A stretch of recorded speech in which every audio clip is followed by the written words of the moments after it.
Opportunity Calls with Ellen Volpe is sponsored by LongIsland.com.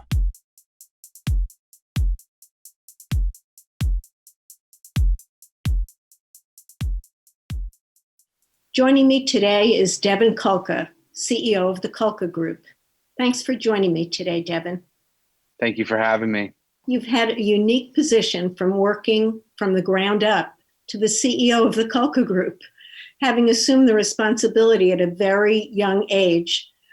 My major question for you is, what would you say your biggest lesson was in assuming this position? So growing up, I never really thought I was going to get into the family company. And then, I was working for my father, and overnight I was thrown into a leadership position at a very young age of 26 years old. It was one of those moments where you grow up very quickly. It's one of those sink or swim moments. And I learned to really surround myself with great people. I learned to never give up. Obviously, not every day was easy, and there was more hard days than there were easy days. But persistence and just surrounding yourself with great people, those were two serious lessons that I learned. I'm wondering if you can speak to the opportunities that the COVID environment has presented to the Kulka Group. COVID has absolutely disrupted what we believe to be normal in our day-to-day. We are certainly evolving at Kulka, as is most businesses on Long Island. In the e-commerce world, I think everybody knows Amazon continues to just be the leader in the retail industry, and I think COVID-19 really catapulted them to a whole nother level that people didn't think they would get to this quickly. And so logistics centers, and not speaking just on Amazon, but competitors of Amazon as well. Everybody is looking for that last mile distribution center and that property where you can deliver quickly, not just next day or 2-day delivery, but same day delivery. So there's been a ton of opportunity that has come. We have found silver lining through it all. And I think, people will prevail. People will be innovative and find a way. And that's what we're doing right now. What do you see coming down the road 2021 in terms of projects? Are they coming from local, regional developers, or are they coming from out of state? How do you see that? It's a great question, Ellen, and we're seeing a lot from both. We just recently met with an out-of-state developer from Arizona, and they're looking to build 4 spec industrial projects here on Long Island.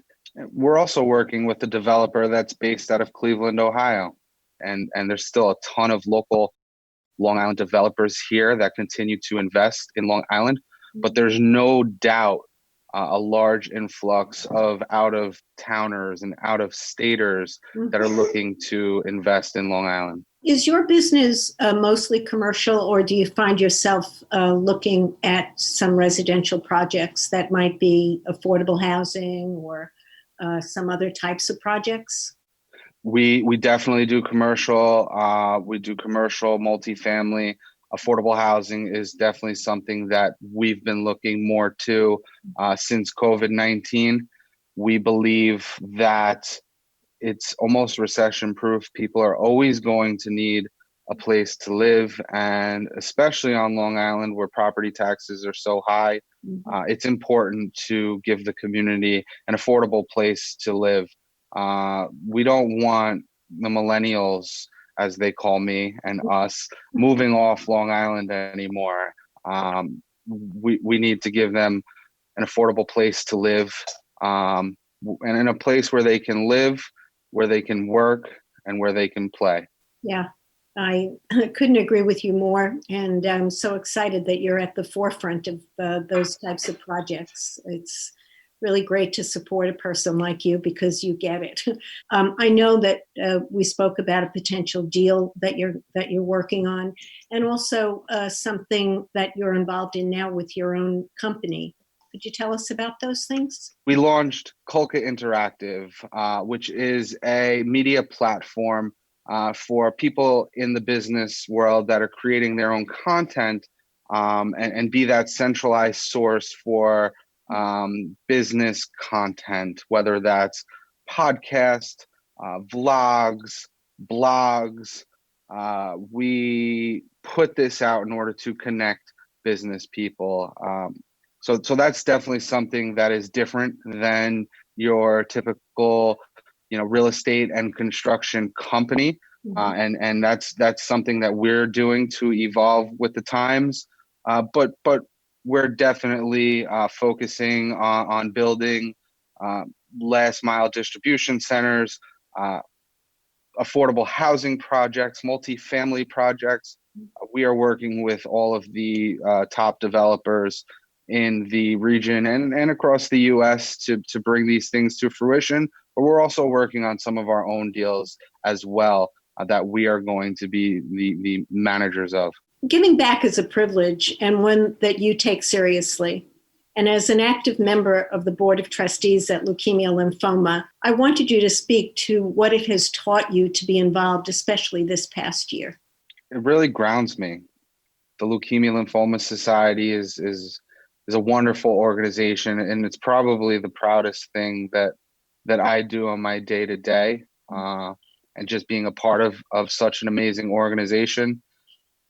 Anytime I'm going through a hardship or I'm having a bad day, I think of what other people are going through, and it's not due to things they've done or actions they took. It's a lot of time it's just pure bad luck, and I'm proud of what the organization does. I'm proud of what I've been able to do to help the organization.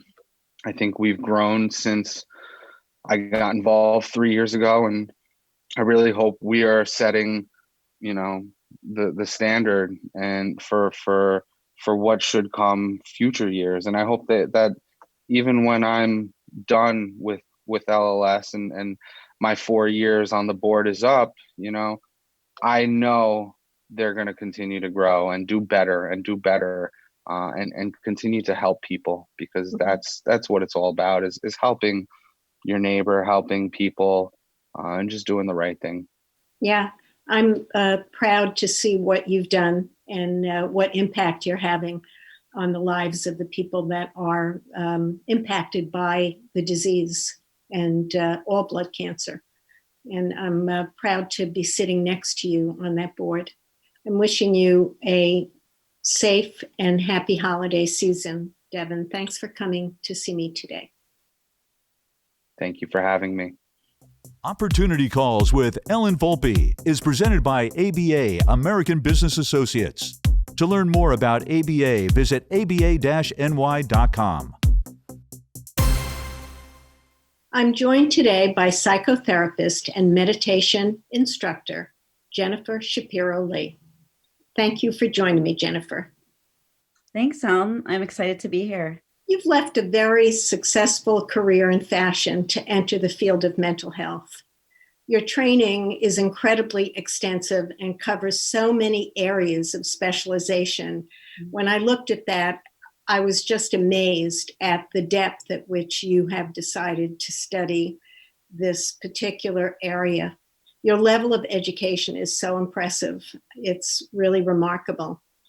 And I'm just so curious as to why you made the shift and how that happened. So I was working in the fashion industry. I was an account executive, and I actually had worked really hard in that industry to work my way up to the point where I generated a $10 million business and had a team underneath me. Mm-hmm. And my career was really going in the direction that I could have dreamed of at that point. And then in 2005, I experienced a life-changing event. My father actually passed away from suicide. And it completely changed my entire world. My father was a successful hospital CEO. He never told anyone he was struggling or suffering. I had never seen my father depressed. I mean, not a day in my life. And I found out after he passed that he went to an outside community to get medication for depression under an alias name, because he didn't want anyone in the community to know that he was suffering because of his role and status as a CEO of a hospital system. So I think he, from what I understood after the fact, he felt like being at the top of that, where do you go for help when everyone in the system knows you? So from there, it was interesting because I always knew I wanted to be in two professions. I always knew I wanted to be a therapist and in fashion. And when my father was alive, I had applied to school to be a therapist and I didn't go. I just was like, I have this amazing career. Why would I leave it? So I decided, let me just put that away and not think about that again, even though I always knew that I just was really meant to help other people. And I loved listening to people's stories. And I'd always been really open-minded and non-judgmental, but it almost as sad as the experience and horrible as it was almost like my why found me. And then 3 years after my father had passed, I applied to grad school and I completely changed my whole life and went to Columbia University School of Social Work. Was it a difficult decision to make the change? Yeah, no, I mean, actually, I would say it was the hardest decision I'd made in my life up to that, at that age, up to that point. It was, a really tough decision. I mean, I'd worked to really get where I was. And, I would say something amazing about my father is what he always taught me is really to work hard in life and go after what you want. And I had that. And then it was an extremely hard decision. My life could have gone down two completely different paths. Mm-hmm. And I don't know if my father hadn't passed, would I have made that choice now? But I'm really happy I did. I love what I do as a therapist. It's a very rewarding profession. And, I've never really looked back. I mean, I'm just really happy in my field. A question that I have for you is, given the difficult impact of COVID, that people have been called upon to find strength during these really unprecedented times. Mm-hmm. I'm wondering how you're finding people handling the demands of work, of life, of parenting. What have you been observing? It to me seems really overwhelming. It is very overwhelming. It's a very stressful time for people. And I'm seeing it, it's really hitting everyone, everywhere. All over the world, really.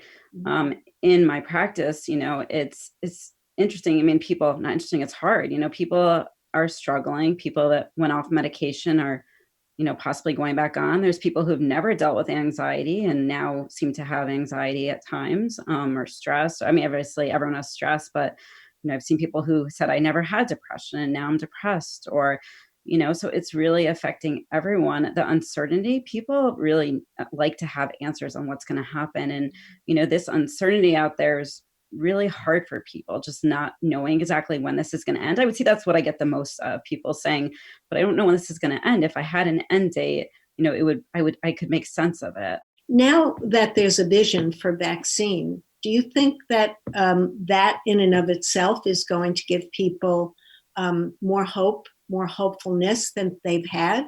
I do think that brings on more hope. Now when we went into quarantine in March, we had no idea what was going on.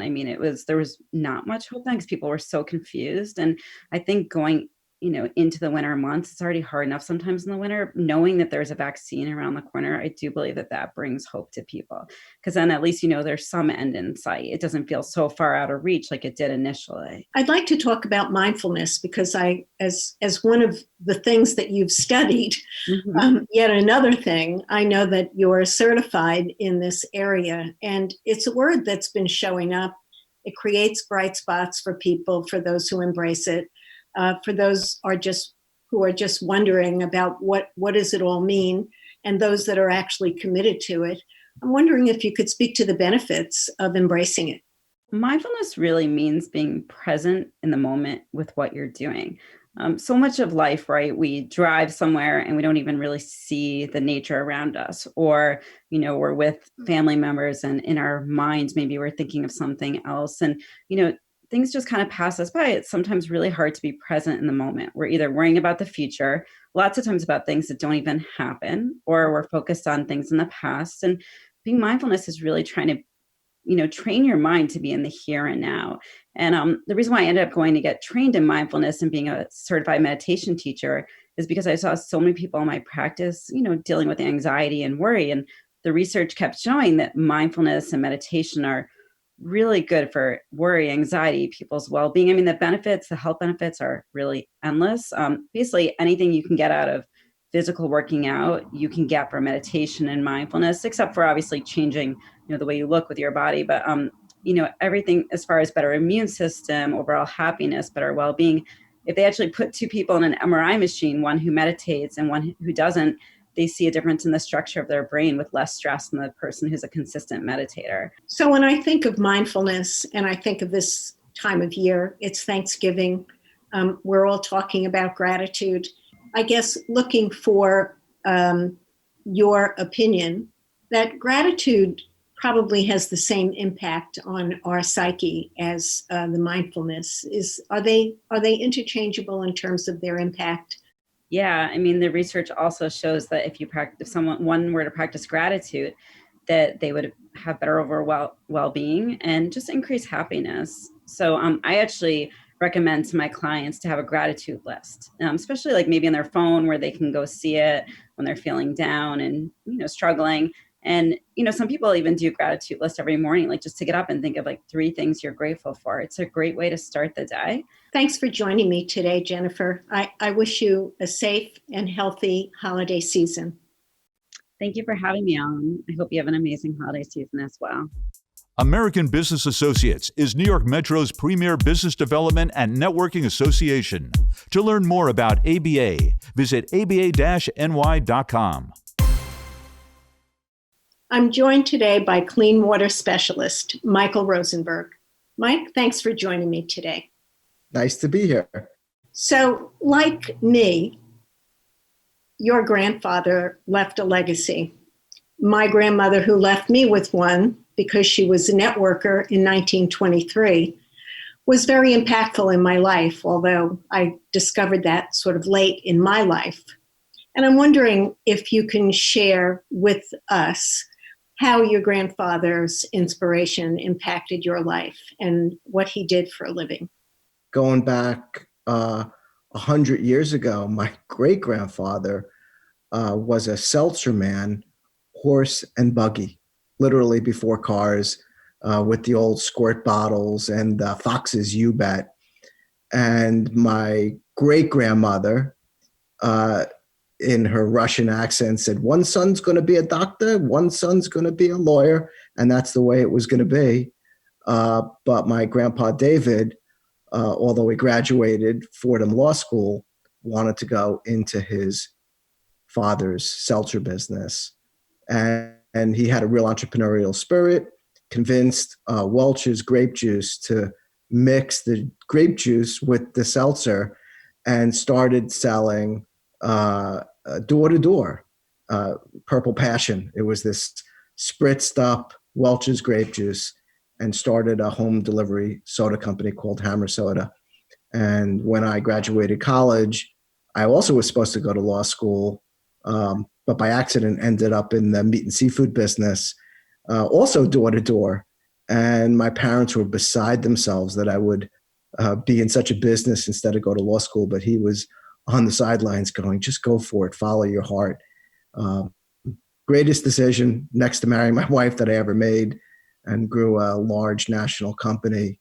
And, he was just really just follow your passion. Don't let anybody take you off your dream. And so, I named my son after him, and I think about him all the time. Yeah. So he empowered you to think differently about what was possible. Yeah. So, to just not be afraid, just to not listen to all the detractors out there, even if it was your parents, just go for it. Right. So you went into a food distribution business after seeing him go door to door. And what was that like? So, I was a kid just getting out of college. I had 6 months to kill, and I answered an ad in the paper selling meat out of the back of a Toyota pickup truck, and knocking on doors, and found out that I was really good at it. 10 weeks And keep in mind, this is 1982. 10 weeks later, I had a shoebox with $10,000 in that box. One thing led to another. 6 months later, it was time to go to law school. And an opportunity came for me to stay with this company and open up a distribution center in Connecticut. I did that for a year instead of going to law school. And it was the moment of truth where it was time to go back to Miami to go to law school. And that's when my grandfather said, if there's an opportunity, you're making great money, you're loving what you're doing, you're great at it, figure it out. And I ended up buying my way into the company, bought out one of the partners, and that started a 28-year journey. He saw you developing this door-to-door business. It must have really made him very happy. I think the best part was I always, as a kid, remembered going to his plant and seeing the love and camaraderie that he had with his team. You know, when a truck would come in and it had to be unloaded, my grandfather's really short like me. He'd be right on the loading dock and hugging and kissing everybody. There was a tremendous family kind of atmosphere. You know, he would say this. He says, it doesn't matter what you do in life, but be the best you can be. Whether you're a doctor, you're a lawyer, or you're a shoemaker. If you're going to be a shoemaker, be the best damn shoemaker you can be. You saw his enthusiasm, and it was contagious. Yeah, it was a role model for, you know, do your best. You know, I'm not saying it was easy because he was on the street, he was hustling, just like I am today. But, you know, just treat people with love and compassion and put out the best product you can, and be honest. You know, do what you say you're going to do. You know, show up on time, say please and thank you, and keep your word, keep your bond.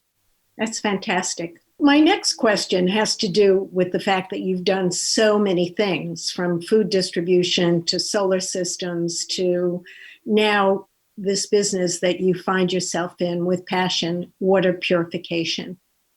And I'm very interested in knowing why this, why now? So I'm on the doorstep of turning 60, feel young. It was just about 10 years ago that I faced a pretty significant health challenge. One day I was sitting on the couch. My wife had left for work, and I all of a sudden became doubled over in pain.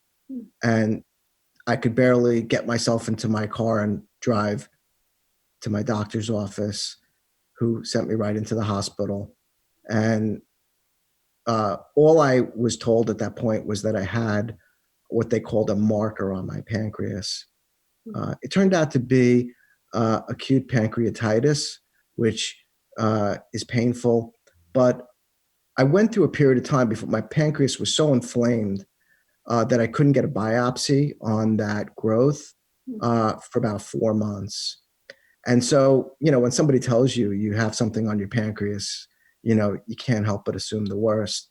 And I sort of began questioning, you know, why did this happen to me? I'm a healthy guy. And one of my hobbies ever since I was a kid was fish tanks. I always had aquariums. And on a lark, one day I tested the water coming out of my tap. And I tested for something called nitrates. Nitrates is fecal matter. It's fertilizer that keeps our lawns green. And I was blown away that the water coming out of my tap in Huntington was raging dark pink. If I had tested my fish tank, it would have like I've never changed the water in maybe 6 months. And I was angry, and I read my water report and started to wrap my brain around what was happening. And it was at that point I decided to put a water filtration system in my house. And I've been passionate about water, and I love speaking to people about Long Island water and some of the challenges that we have that really don't exist in New York City. I don't know if you can see this, but you know, there's an article in Newsday, published front page in Newsday, that there's 254 Superfund toxic sites where what's called our aquifer, the groundwater that really feeds each of the water districts on Long Island, and how that water is contaminated. And so, it was just a learning process. And the beautiful thing is that the technology is there to purify our water, to pull the contaminants out. But the reality is our taxes are so high on Long Island that every time the potential for a bond to update what's called the wellheads for our water districts come up, the bonds don't get approved. Yeah. So what can we do to increase our knowledge and understanding of our own individual environments in our own water districts? When you asked me to do this interview, I asked myself, if I could only accomplish one thing on this call, one objective is that the people that are hearing me speak today, not that you buy a filtration system from me, but that you open up your eyes to what's coming through your tap and what you're bathing in. The simplest way to do it is to you can go to your water district and look under water quality reports, and you'll see a whole bunch of numbers and data.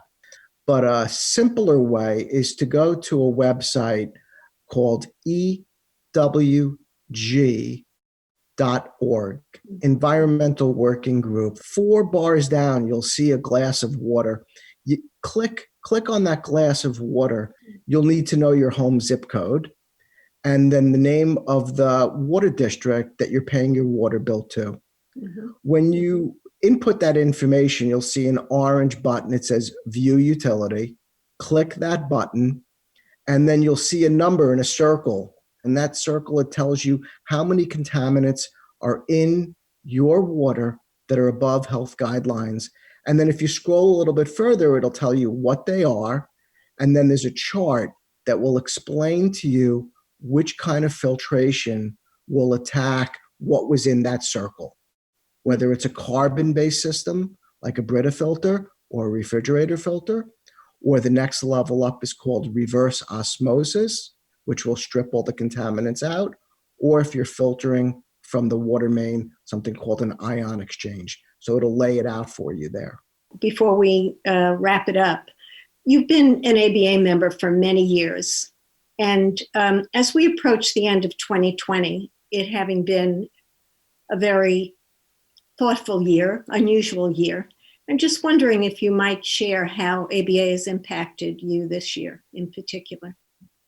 So in 2 ways. One, these relationships that I've made over the years, we've sort of all huddled together and, helping each other in ways that we've never had. We've always referred each other, but now we're creating little mini subgroups, Connect Four, some people call it, affinity groups, but we're huddling up together in ways where we can refer each other quicker.